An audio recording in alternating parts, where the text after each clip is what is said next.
Hello, Ryan here, aka Mac, and welcome.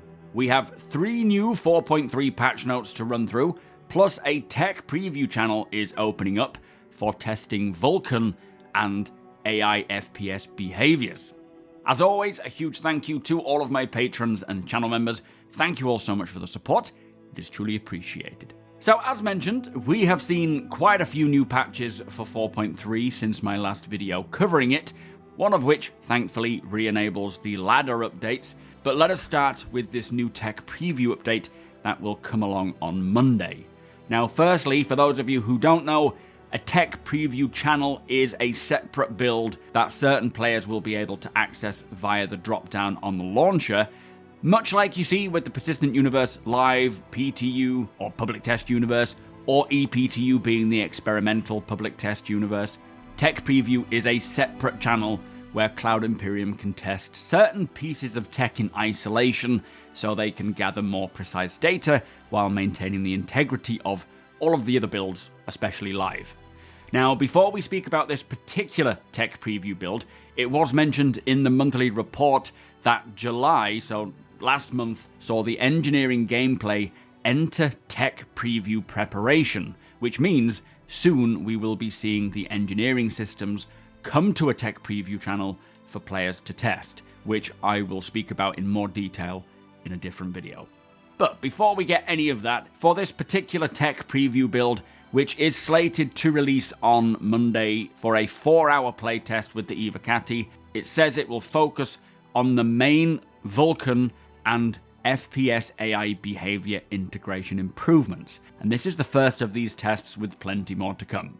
Now, when it says the main Vulkan following on with integration improvements, which I assume is relating to Vulkan integration improvements, otherwise they'd just mean Vulkan, I'm hoping it does mean that we can see the complete version of Vulkan come to get tested so that it can replace DX11, but it might just mean a few various improvements rather than getting it completely on par with the current renderer and replacing it in its entirety.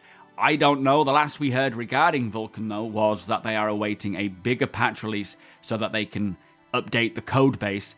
This could mean that 4.3, if they have enough testing from the tech previews before the end of the month, could be the patch that brings this in.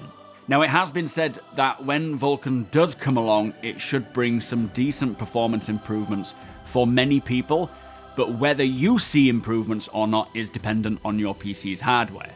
So it'll be a case-by-case situation. There's no guarantee that you will see performance improvements, but I'm hoping that it is the majority of people that get these improvements. Those, I believe, that are CPU bound more so than anything else.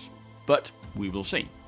Now, when it refers to FPS AI behavior integration improvements, we don't know specifically which behavior improvements this could be, as for a long while there has been a lot of detailed continuous work on AI, including FPS. Now, whether this means FPS in terms of combat, or whether it just means on foot, it could be either. There was recently a big social vertical slice created to show the developers internally the level at which they want to get to for the AI in sort of LZs and other locations. So showing NPCs acting as you would expect them to in a busy, bustling city location. It could be that. It could be something more along the lines of a bit of tech they're working on. Or it could simply be referring to combat AI behavior integrations. As we heard recently, bounding overwatches are in testing. There's a lot of work on nav mesh updates and many other things. Now, I am really interested in seeing what any of this is referring to, both for the Vulkan updates and FPS AI behaviors. And the test starts for the Evocati at, it says 2 PM UTC, which I believe is 1 hour before my stream starts. So I am hoping to be able to jump on Monday, an hour before the stream, take a look as quick as I can at what any of these changes are so that I can offer some insight on stream. Very happy to see tests like these coming along, and as it says, there will be plenty more. Not to mention, it will not be long until engineering gameplay is in a tech preview test, as they spent a lot of July getting it prepped for a tech preview release. Anyway, let us talk about the patch notes. A lot more information from me coming about the monthly report, so keep an eye out for that. But as I say, there has been 3 new patches since my last video covering 4.3. The first of the 3 brought a lot more polish. In fact, all 3 of them brought polish and improvements to the Onyx facilities in areas like art, LODs, lighting, audio, VFX, performance, music as well. There's been an extensive music system update. They've also balanced the mission payouts and improved many of the areas just found within the facility in various ways. Now, for the first build in ships and vehicles, the following ships have now been added to shops in-game so that you can purchase them with in-game credits. And this includes the Drake Golem, the Misk Fortune, the Mirai Guardian, and the Anvil Hornet F7CS Mark II. Always happy to see ships making their way into in-game shops, and I'm sure they will continue to roll out the rest as each patch comes along. In fact, talking about ship shops, or in-game ship shops, there was a very interesting tidbit in the monthly report in which the narrative team says they have created lore for a new ship seller, who the narrative team hopes will be a fun addition to the verse.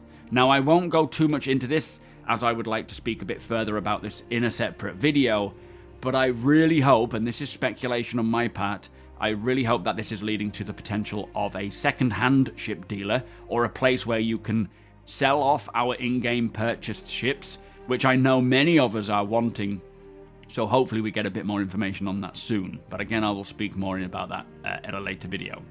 Now, for core tech in this first build, they have now added dynamic snow to the planet Bloom. Very happy to see other places getting dynamic snow. Plus, they have performed more general performance optimizations and rolled out partial fixes for the audio client crashes while using ships. Although they say they expect more to occur, this should reduce it greatly. Now, for the second of the 3 builds, again, more Onyx facility polish and mission polish. The hauling elevators at space stations and LZs are now where you hand in these mission items rather than the delivery lockers. I'm assuming they're having issues with delivery lockers.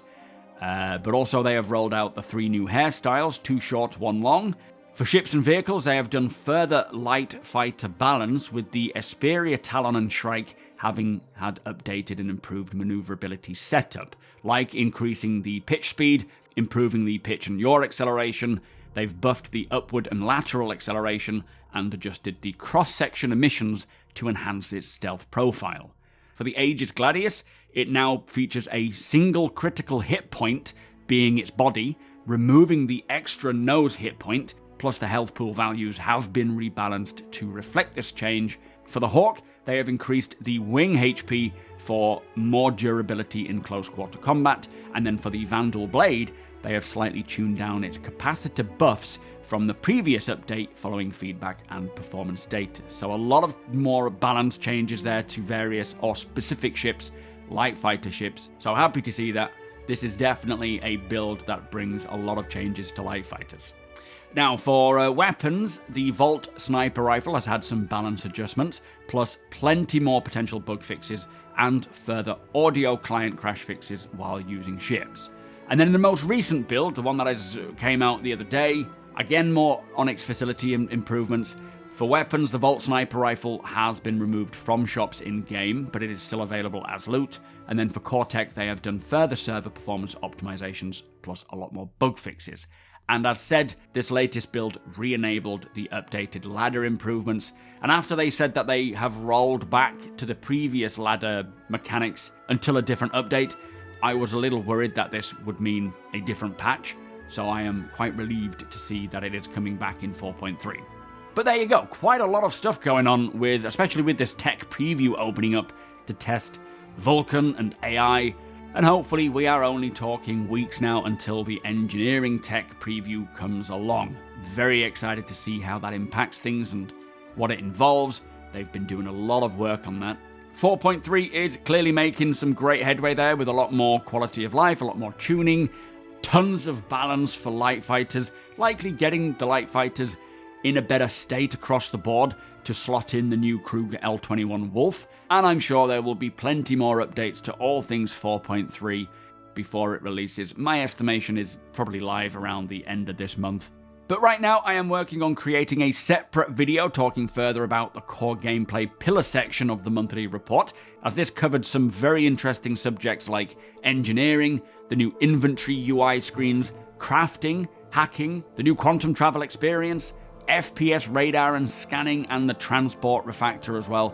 So if that is of any interest to you, be sure to hit that subscribe button, and if you are buying anything from the IMPOUND, please do consider using my link, as this will give you 5% off, plus any purchase made does directly support the channel, helping to support my work. And a big thank you to everyone who has done so already, it is greatly appreciated. With that said though, if you would like to watch me streaming, it'll be on Monday, hopefully Friday. No stream on Wednesday, plans are maybe in a bit of flux on Friday, so I'm hoping I'll be able to stream this coming Monday and Friday. But if you do want to watch me live, you can either watch me here live on YouTube or over at twitch.tv/SuperMacBrother. The link is below in the description. Hit the thumbs up if you don't mind, it does the channel a big favour, and tick that notification bell if you'd like to be notified when my videos go live. Again, a huge thank you to my patrons and channel members. Cannot do this without you guys, so thank you so much for the support.